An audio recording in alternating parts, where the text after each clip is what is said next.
नमस्कार, मैं हूं Amod Shrivastava. Amazing thought, amazing message, amazing information की दिशा में आज एक कदम और आगे।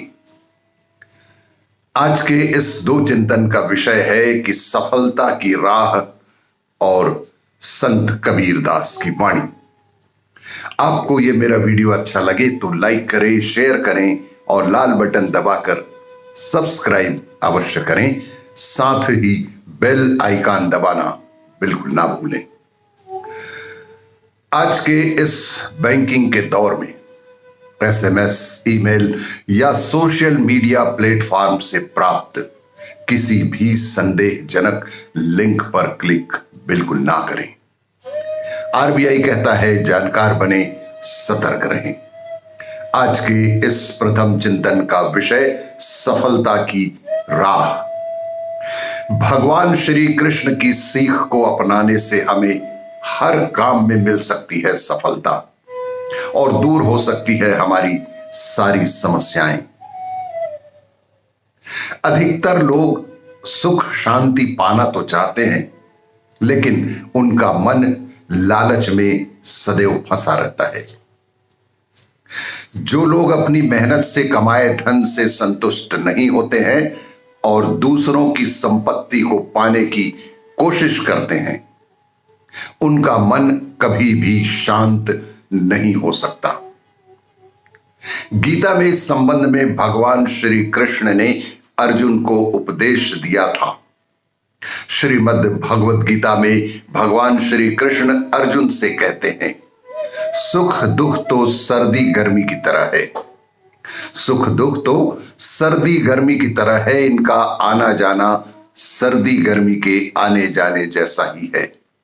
सुख का आनंद ले, लेकिन दुख को भी सहन करना सीखना बेहद आवश्यक है। जिसने गलत इच्छाओं और लालच को छोड़ दिया, सिर्फ उसे ही सुख शांति मिल सकती है। कोई भी इंसान दूसरों की संपत्ति को देखकर मन में उसे पाने की इच्छा होना ही लालच है। ऐसी इच्छा को पूरा करने के लिए लोग गलत काम भी करने लगते हैं। इनकी वजह से मन अशांत हो जाता है। इसीलिए लालच से बचें। सुख हो या दुख, हर परिस्थिति में समभाव रहना सीखना बेहद आवश्यक है। समभाव यानी सुख में बहुत ज्यादा खुश नहीं होना और दुख में बहुत ज्यादा दुखी नहीं होना। अर्थात हर परिस्थिति में धर्म के अनुसार आगे बढ़ते रहने से सारी सफलताएं आपके कदम चूमेंगी और सारी समस्याएं आपसे दूर हो जाएंगी। आज के इस दूसरे चिंतन का विषय संत कबीरदास जी की वाणी। माला फेरत जुग गया, फिरा न मन का फेर। संत कबीरदास जी 15वीं सदी के भारतीय रहस्यवादी कवि और संत थे। वह हिंदी साहित्य के भक्तिकालीन युग में ज्ञानाश्रयी निर्गुण शाखा की काव्यधारा के प्रवर्तक थे।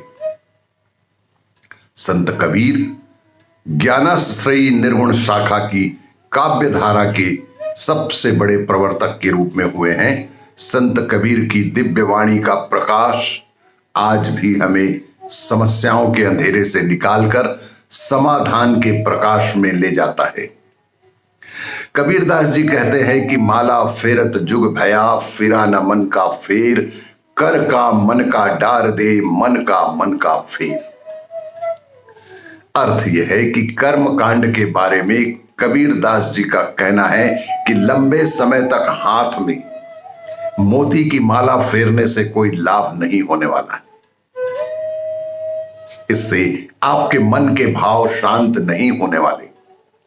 मन को शांत रखने और काबू में रखने पर ही मन को शीतलता प्राप्त होगी। यहां पर कबीरदास जी लोगों को अपने मन को मोती की माला की तरह सुंदर बनाने की बात कह रहे हैं। कबीरदास जी ने शिक्षा दी कि गुरु गोविंद दो खड़े, काके लागू पाए। बलिहारी गुरु आपनो, गोविंद दियो बताए। अर्थ यह है कि संत कबीरदास जी कहते हैं कि गुरु और गोविंद जब एक साथ खड़े हों तो उन दोनों में से आपको सबसे पहले किसे प्रणाम करना चाहिए? कबीरदास जी के अनुसार सबसे पहले हमें अपने गुरु को प्रणाम करना चाहिए, क्योंकि उन्होंने ही गोविंद के पास जाने का मार्ग जो बताया है। इसी प्रकार पोथी पढ़ी पढ़ी जग मुआ, पंडित भया न कोय, ढाई आखर प्रेम का पढ़े सुपंडित होए। अर्थ यह है कि संत कबीरदास जी कहते हैं कि बड़ी बड़ी पोथी पढ़ने का कोई भी लाभ नहीं, जब तक कि आप में विनम्रता नहीं आती और आप लोगों से प्रेम से बात नहीं कर पाते, तो आपके ज्ञान का कोई भी अर्थ नहीं है। और भी इसी तरह की जानकारियों के लिए देखते रहिए मेरा वीडियो।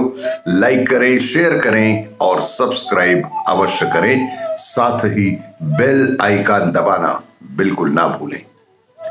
आज के इस कोविड के दौर में 2 गज की दूरी, मास्क है जरूरी। धन्यवाद।